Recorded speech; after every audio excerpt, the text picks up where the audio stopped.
The era of spatial computing is here. Just this last week, Apple launched a beautiful video where they talked about a new flagship product that they're launching sometime early next year. They're calling it the Apple Vision Pro, and it is an AR VR headset which is a first-gen product. There is no other product of that kind so far in the market. Now it's launching next year and it's priced at somewhere close to $3,500, which is almost 3 lakh Indian rupees. Now that's a pricey product. But what I wanted to talk about in this video is 3 aspects of the Apple Vision Pro, which will offer a contrarian viewpoint to almost everything else that you'll see out there. But I still feel that these are viewpoints that almost all of us hold but cannot really comprehend well enough. So I wanted to take a shot at it. And I especially want you to look at the last part. So the 3 categories are the good, the bad, and the ugly. And I want you to stick for the ugly part of this video. So without further ado, let's get into it. You gotta give credit where it's due, right? I think there are some parts of Apple Vision Pro which are quite useful, which will be quite revolutionary, to be honest. I think it'll change the way we interact with content. As of now, it'll make it more immersive. Not that we needed it, but it'll do that nonetheless. The way you watch videos, the way you watch movies for that matter.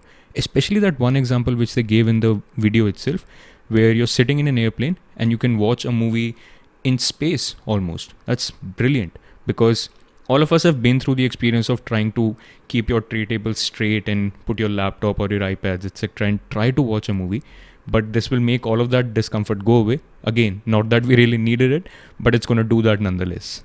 And I think the design is quite sturdy. It looks quite good. And overall, yes, I think it's going to make things more impactful in the sense, for example, watching live sports. That's an experience that can be enhanced via this product. I think that's pretty much it for the good part, the good use cases I can think of for Apple Vision Pro as of now. I think, yes, that's pretty much it. On to the bad parts. Now, I had a hard time distinguishing between the bad parts and the ugly parts, but I decided I'll cover only one aspect in the bad part, which is the price of this damn thing. It is priced at close to $3,500, which is almost 3 lakh Indian rupees.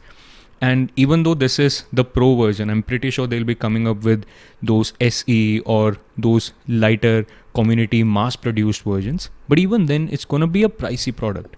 And one aspect of the price that I do not see other people talking about is the fact that you got to buy at least 2 of these damn things. Because consider me, for example. I'm a married man, right?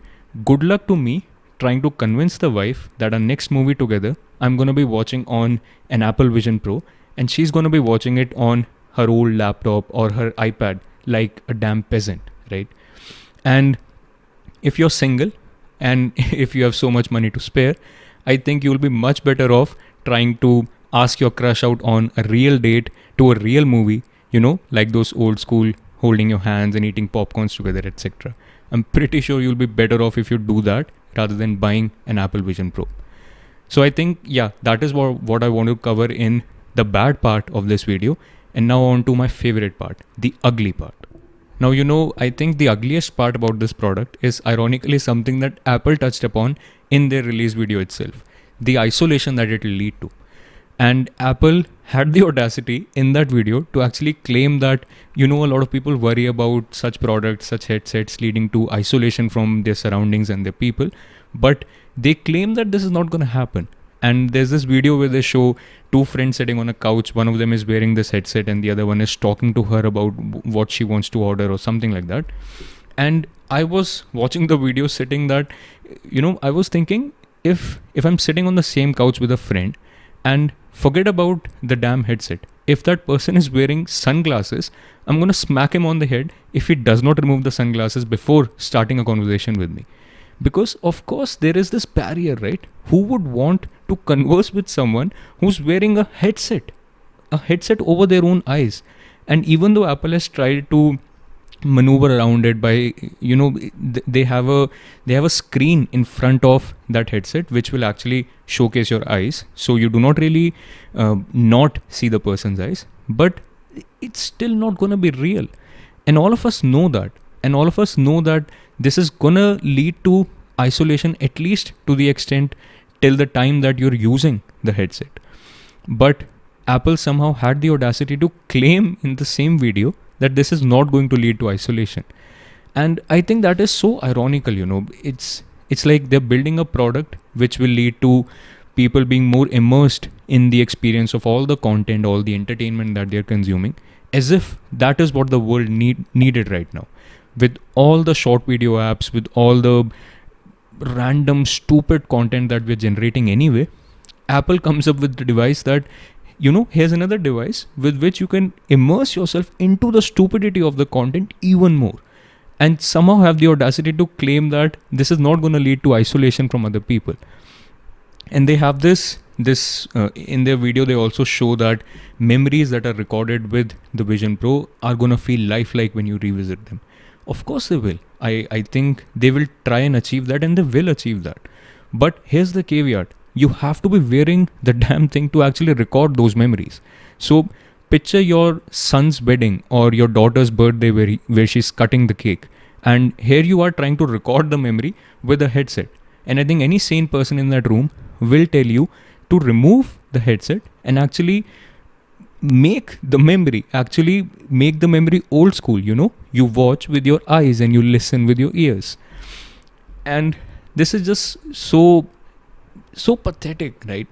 I think even though I'm talking about it right now, I'm pretty sure if Apple ends up coming up with a lower priced version of this product, the actual scene at the birthday party or the marriage is going to be a bunch of adults all wearing these headsets and all trying to record the same memory from 10, 20, 50, 100 different lenses, which is what happens at concerts and live sports right now also, right?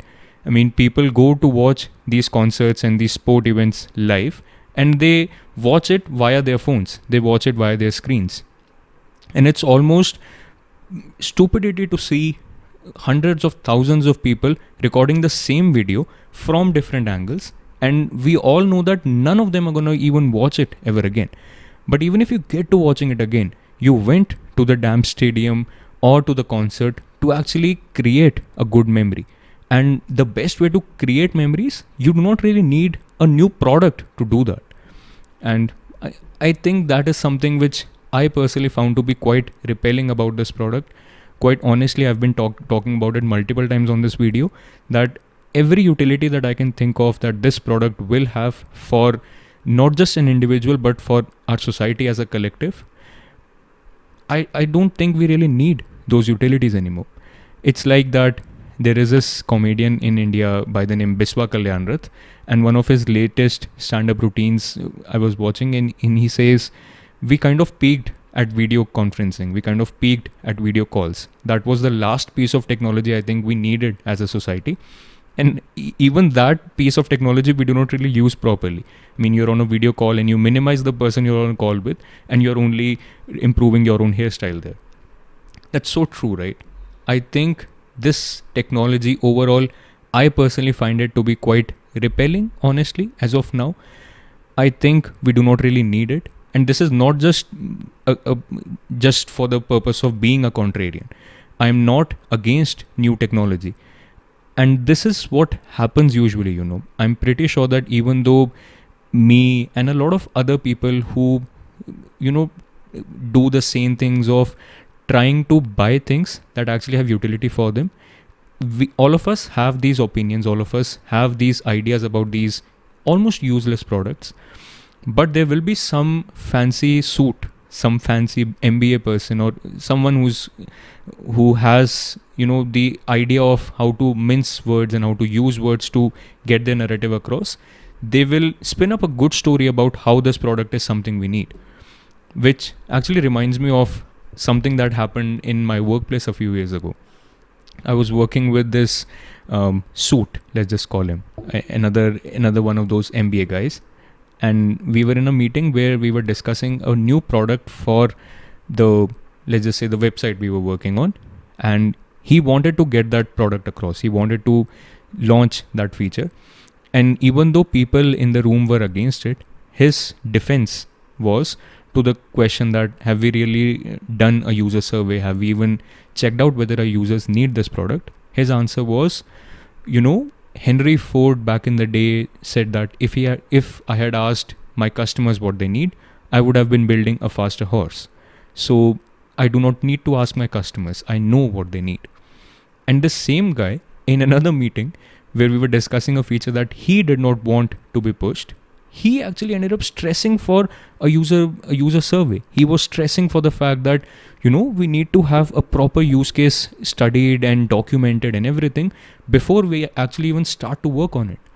This is what happens when all you want to do is impose your narrative on what is supposed to be done, and without having any objective eye to what is actually needed, what is actually needed for the real users of your real products.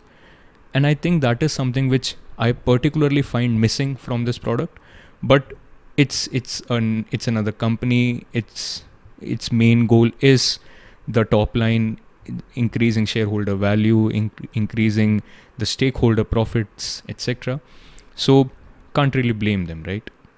But as users, I still think that we have the choice of not immersing ourselves more into all of these experiences. So even if the company who's building such a revolutionary product claims that their product and the experience you'll have via it has lifelike clarity and lifelike quality, you know what else has lifelike quality and lifelike clarity?